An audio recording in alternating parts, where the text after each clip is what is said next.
When I was 7, the handsome man my mother brought home gave me a box of mangoes. That day, my father watched me devour the fruit, my face sticky and sweet. Then he signed his name on the divorce papers and jumped from the window of our apartment building. From that moment on, the mango became the stuff of my nightmares. So on our wedding day, I told my wife, Isabel, if you ever want a divorce, just give me a mango. She held me close and said nothing. But from then on, mangoes were forbidden territory for her, too. On Christmas Eve of our 5th year of marriage, her childhood friend, Leo, left a mango on her desk at the office. That same day, Isabel announced she was cutting ties with him and had him fired from the company.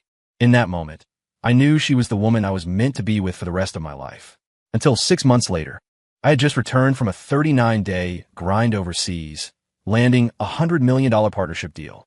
At the celebration party, Isabel handed me a drink.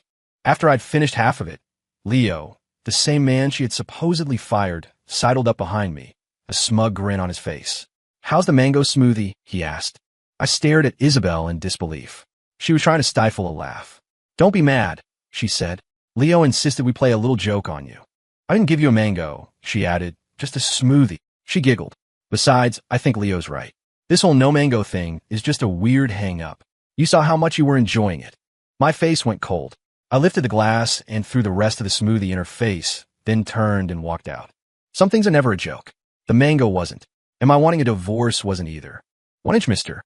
"Hayes, it's a stress-induced recurrence of your gastritis," the doctor said, his voice echoing in the sterile emergency room. "You need to avoid whatever it is you can't stomach. Next time, it might not just be stomach pain. You could be looking at surgery." He adjusted his glasses. "We'll keep you for observation overnight. You should notify your family." I fell silent. I had just spent 39 sleepless days in Europe hammering out the new deal, only to come home and be sent to the hospital by a mango smoothie from my own wife. Instinctively, I opened my phone to our pinned iMessage chat. I typed 2 words, then stopped. Something was off. I looked closer. It was definitely Isabel, but she'd changed her profile picture to a green mango. As I stared at the screen, my phone buzzed with an incoming call from her.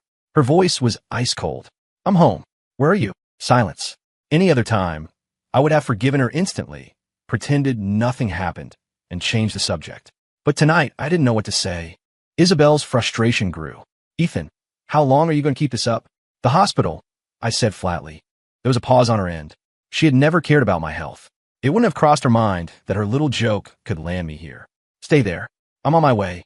I didn't want to see her, but my body was too weak to move. Time crawled by. The doctor checked on me 3 times. Isabel never showed up. Just before falling asleep, I scrolled through my phone one last time and saw Leo's new Instagram story. Every time I get hurt, my princess appears like magic to fix it. It's a good life. The picture was of Isabel carefully placing a Band-Aid on his arm. His profile picture was a ripe, yellow mango. Beautiful, and it made me sick. We had known each other for 10 years. Isabel knew my boundaries. As a sharp businesswoman, she knew how to manage her relationships with other men. But now, she was crossing lines she'd never crossed before. Fine. The thread that tied our marriage together, and the new project I had just secured, that $100 million European partnership that held the company's future in its hands. None of it needed to exist anymore. 2, I woke up the next morning to no new messages, no missed calls from Isabel. I wasn't even angry anymore. After the doctor gave me the all-clear, I went straight home. The 5,000-square-foot luxury penthouse was something Isabel and I had bought with cash last year. 7 years ago, when we graduated, we were crammed into a studio apartment, splitting a bowl of instant ramen. 5 years ago, when we got married, we celebrated at a food truck and went home to a single cupcake from a corner store. Now I was left to lick my wounds alone in this vast, empty space. I figured I'd get used to it. I was reviewing the divorce papers my lawyer had sent over when Isabel walked in. A heavy cloud of men's cologne followed her through the door, so strong it made me flinch. Isabel had sensitive skin. She was allergic to most cosmetics and hated perfume. Because of that, in all the years we'd been together, I never wore anything with a scent. Even my shampoo was carefully selected. It seemed her rules only applied to me. She saw me on the couch with my tablet and paused. Leo got drunk and took a fall at the party last night. He was pretty happy about the deal. I took him home. She wouldn't meet my eyes. It got late, and his place is far, so I just got a hotel nearby. That's why I didn't make it to the hospital to pick you up. I nodded, canceling another one of our company's supplier contracts on my tablet. Okay, got it, I said without looking up. Isabel hesitated, thrown off. My reaction wasn't what she'd expected. After a moment, she took a few steps closer. It's Saturday, she said, looking down. You should take a break from work. I'm planning on taking Leo to Paris for vacation. Do you want to come with us? 7 years ago, on my birthday, Isabel and I took a $5 photo in a cheap photo booth at a street fair. Posing in front of the tacky Eiffel Tower backdrop, she swore that when we had money, she would take me to the real Paris to take the exact same picture under the real Eiffel Tower. Later, as our apartment got bigger and the company grew, she got busier. Ethan, she'd say, coaxing me, this is a critical growth period for the company. As the CEO, I can't just take off on a vacation abroad. You're the most understanding person I know. You get it, right? I did get it. So I stopped mentioning Paris and poured everything I had into the business, helping her build her empire. But it turned out that if Leo wanted to go, she had all the time in the world. I opened the next client's file on my tablet, my tone unchanging. Three's a crowd. I'm not interested. Hearing this, she seemed to breathe a sigh of relief. Okay, she said. I just came to grab a few things. You're on your own for lunch. We'll have dinner together tonight. She paused, looking at me seriously. And this new deal is crucial for breaking into the overseas market. I've invited the media for a press conference on Monday. You've always wanted to stand by my side publicly, right? Monday's your chance. You should get ready. She added, don't worry. This time, I'll introduce you properly. I won't let Leo cause any trouble. I glanced up at her, my face a blank mask. I knew exactly what this was. Her way of compensating me for last night. Fine by me. It would take a few days for the cancellation of the European contract to process anyway. Announcing it at her press conference seemed fitting. 3 that evening, I arrived at the restaurant early, as I always did. It had become a habit over our 7 years together. While waiting, I got a call from an international number. It was Catherine Shaw, my former senior from my university days, who had also been my main competitor during the recent negotiations. Her voice was warm. Ethan, she said with a laugh, have you thought any more about my offer to join DM Group? Reed Innovations is too small for you. It doesn't deserve your talent. This was the 3rd time she tried to poach me. The first was 7 years ago, when I turned down a high-paying job at a multinational to join Isabel's tiny startup for $60,000 a year, half of which went to rent for our shared apartment. Catherine had tried to talk me out of it for hours, telling me I was wasting my potential. The second time was just a few days ago, across the negotiation table, where I had completely outmaneuvered her. Afterward, she'd approached me, half impressed and half wary. Ethan, I heard you're still making peanuts at Reed's company. Come work for me. Don't let your talent be buried by someone who doesn't appreciate it. I just smiled and refused. I could be buried. It was my wife's company, the empire we had built together over 7 years. The 3rd time was now. I paused for only 3 seconds, motioned for the waiter to bring me a bottle of red wine, and accepted her offer without hesitation. Send me the address. I'll start on Tuesday. The other end of the line was silent for a moment, then erupted in jubilant laughter. Great, Catherine said, hanging up quickly as if she was afraid I'd changed my mind. I chuckled and was about to put my phone down when a message from Isabel popped up. Change of plans. Leo couldn't wait. We're heading to the airport now. You'll have to eat dinner alone. I'll have a surprise for you when I get back. A moment later, a new post appeared on Instagram, with Leo tagging me specifically. Thanks to my girl for making my dream come true. As a reward, I'll treat you to a big dinner tomorrow, winky face. The photo was of Leo holding Isabel's hand under the Eiffel Tower in Paris. It was identical to our cheap photo booth picture from 7 years ago. I stared at the photo for 2 seconds, then calmly closed the app and opened my chat with Catherine. I'm bringing a welcome gift. That $100 million European partnership. Interested? For my phone was quiet for a moment, then started vibrating uncontrollably. Yes, yes, yes. Ethan, you're too good to me. Yesterday was your birthday, wasn't it? The gift I sent should have arrived by now. Don't forget to pick it up. I froze. A slow smile spread across my face, starting as a quiet chuckle and growing into a laugh. That's right. Yesterday was my birthday. When Isabel watched me drink that mango smoothie, did she remember it was my birthday? When she was putting a Band-Aid on Leo's arm while I was lying alone in a hospital bed, did it occur to her to get a birthday gift for the man she'd been married to for 7 years? Probably not, but it didn't matter anymore. We were getting a divorce. Who needs a gift from their soon-to-be ex-wife? After dinner, I didn't rest. I dove headfirst into the European project files. After all, this was a gift from my new employer. It had to be perfect. For the next 2 days, I lived at the office, the lights in my room burning through the night. The staff noticed. In a group chat that I wasn't in, the gossips started flying. What did I tell you? The director makes, what, $60K a year? He depends on Ms. Reed for everything. How would he dare to throw a tantrum? If it weren't for his relationship with the CEO, With how well the company's doing now, they wouldn't even need him. I heard he was the one who held the company back when it was first starting. Otherwise, they would have gone public years ago. Leo, of course, screenshotted every message and sent them to me privately, following up with a patronizing voice message. Ethan, buddy, I know it must be tough being married to a powerhouse CEO like Isabel. It's got to make you feel insecure. But let me give you some friendly advice. A guy who's all work and no play is boring. Women prefer guys like me, young, handsome, energetic, and in great shape. I listened to his smarmy voice and laughed. Great. In that case, I'll have HR process your termination tomorrow. Wouldn't want you to be unable to attract women. I blocked his number and went back to my work. 10 minutes later, my phone rang. It was Isabel, furious. Ethan, what did Leo do to you now? She yelled. It took everything I had to get him to come to Paris with me, to get him to forgive you for your behavior at the party, and now you've made him cry again. Are you happy unless you're causing drama? Forgive? Who? Me. I found it hilarious. While printing out the divorce papers, I asked casually, when are you and Leo getting back? We need to talk about the divorce. Her breathing hitched. Isabel's rage crackled through the phone. Ethan, are you ever going to stop? There's a limit to jealousy and tantrums. If you keep acting this childish, you're going to make me really angry. I froze, then burst out laughing.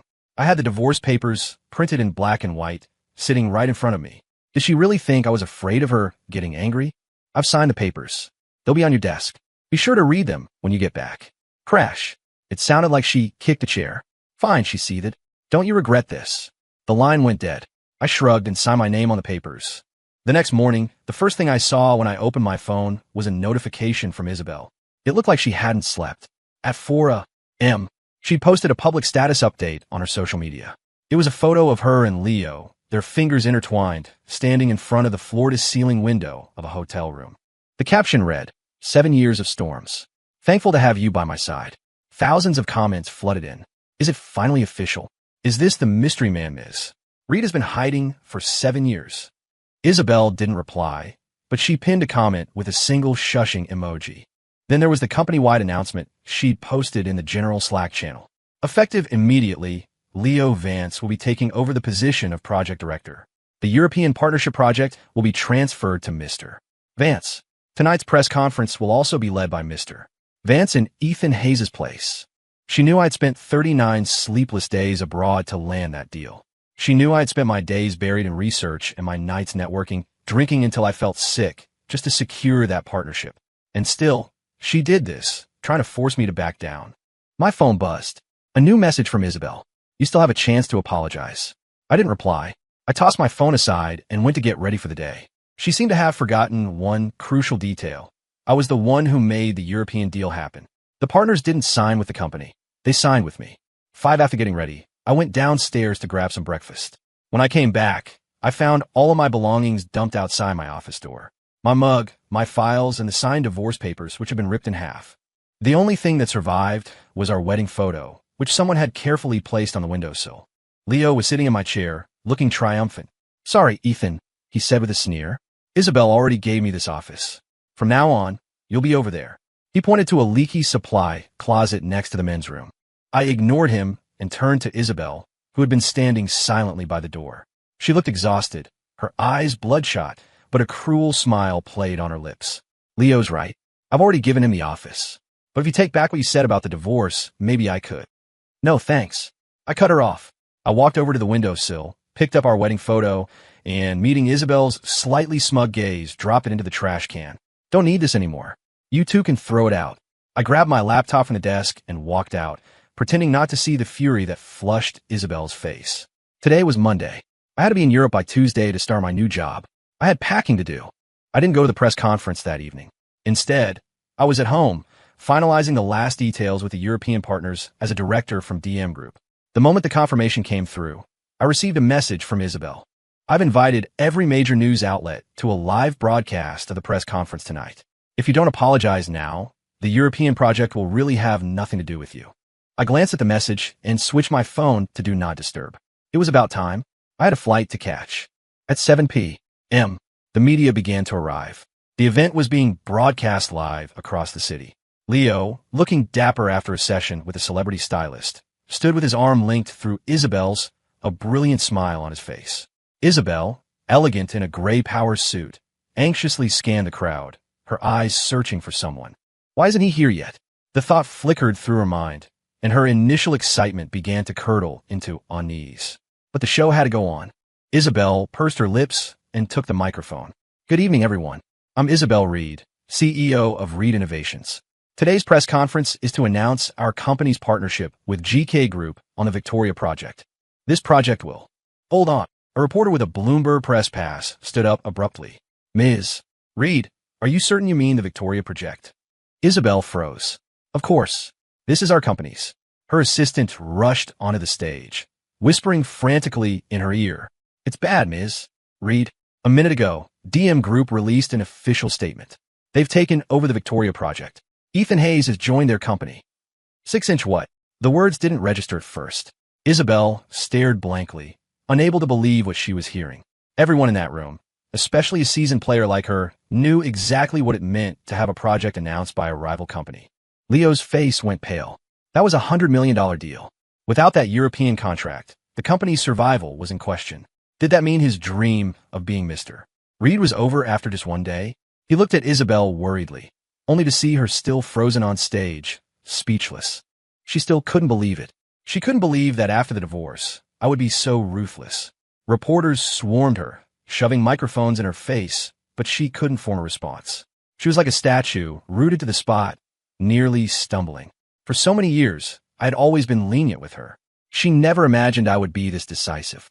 Her birthday for me had just passed. Suddenly, Isabel's mind flashed back to the first birthday we celebrated together at the company years ago. We had no money, and the office was bare bones. She had brought out a small cake, and we lit the candles in that simple room. She had been so good to me then, so apologetic that all she could give me was a cheap cake and a meal at a local diner.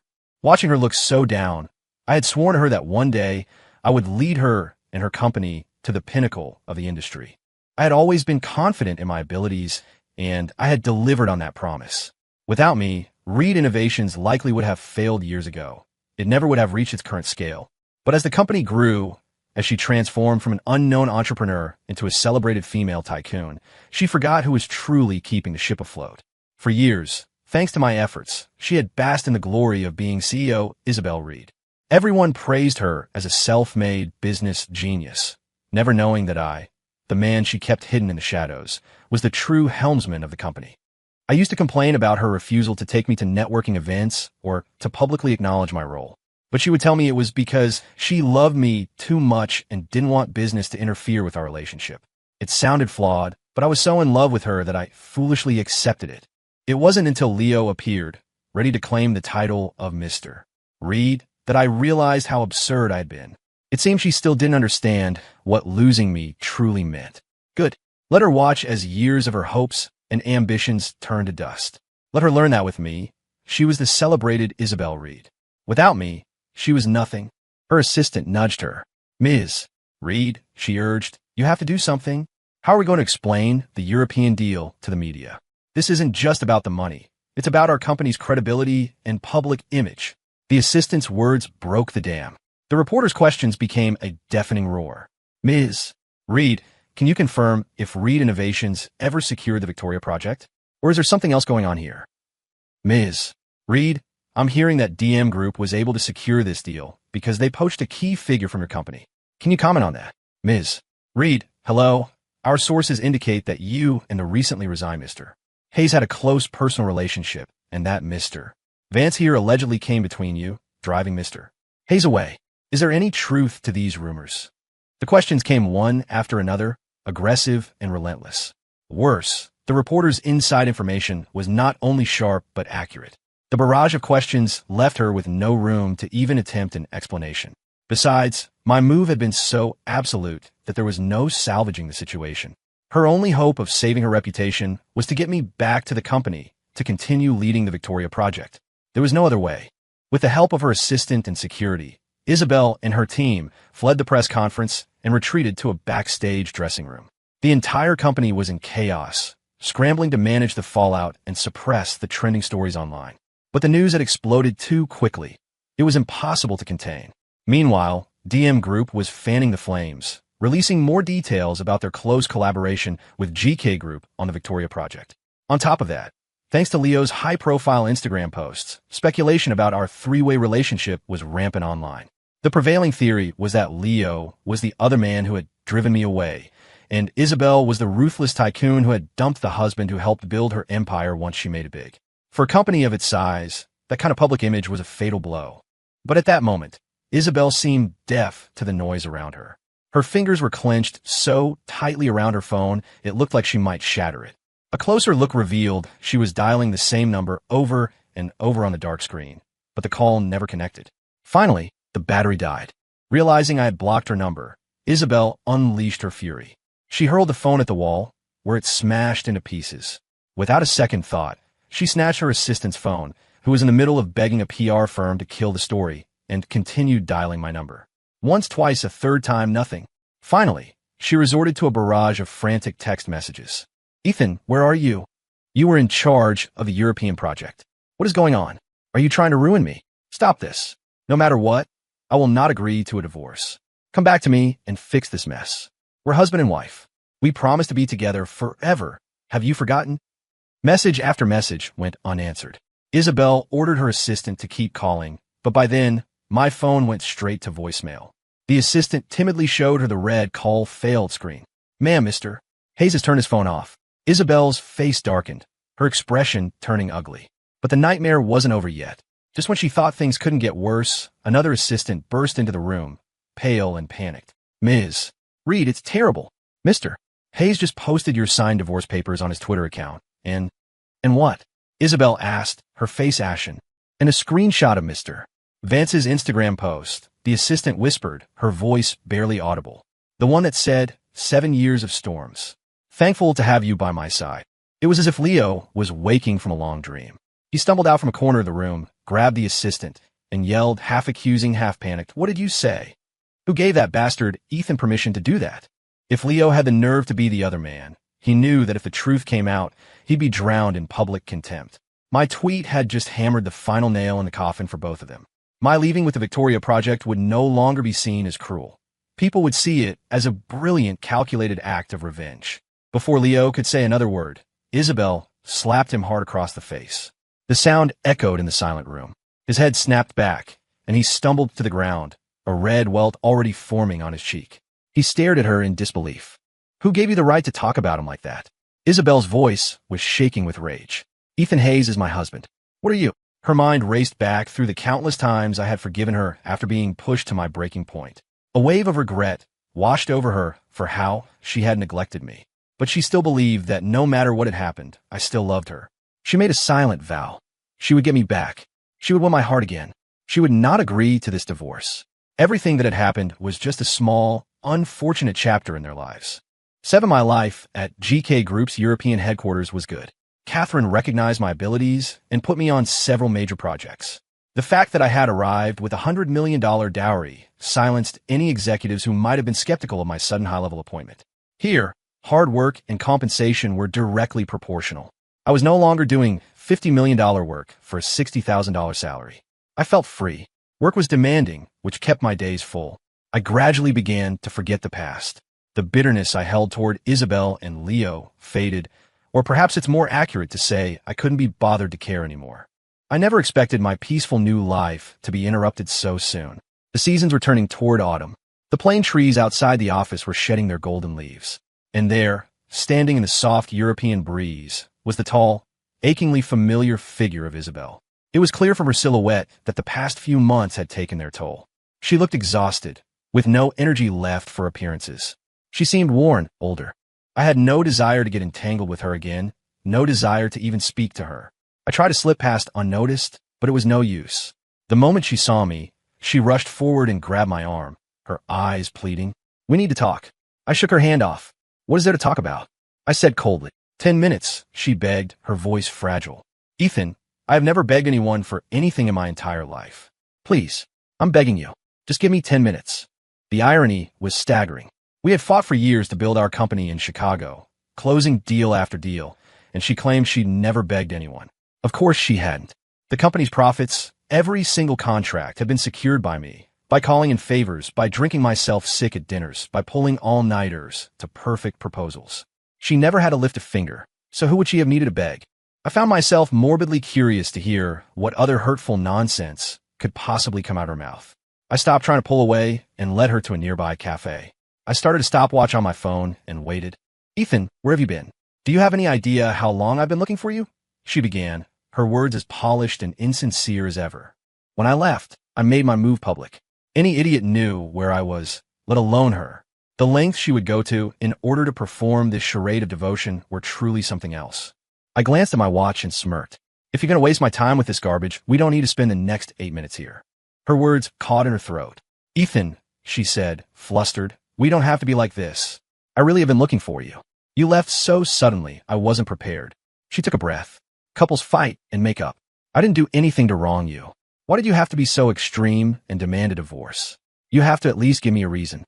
I don't believe it's because of Leo. It was just a joke. If you don't like him, I'll fire him when we get back. You'll never have to see him again. Or was it really about the European deal? If that's the case, then After all these years of marriage, she still didn't know me at all. I couldn't stand to listen to her baseless speculation any longer. "Isabel," I interrupted, cutting straight to the point, "do you remember what I told you on our wedding day?" She frowned, searching her memory for a long moment before giving up. Of course, I shouldn't have expected her to remember. It was just a mango, just a joke. I was the one who was overreacting, the one who couldn't take a joke. But Isabel, the one person in the entire world who should never have hurt me was you. Seeing my silence, something seemed to click in her mind. "Don't tell me you're still angry about that mango smoothie," she exclaimed, incredulous. "Is it really that serious? It was just a smoothie. If you don't like it, we won't joke about it again. Besides, I checked that day. You're not even allergic. Or is this really about Leo?" She was tearing open my oldest wound without a shred of care. I sat there, staring at her for a long time, until all the fight went out of me. I leaned back in my chair, and in a voice that sounded unnervingly calm even to myself, I told her, "When I was a kid, my mom had an affair. She brought the man home, and he gave me a mango. Back then, mangoes weren't common. I was curious, so I sat on the couch and ate it.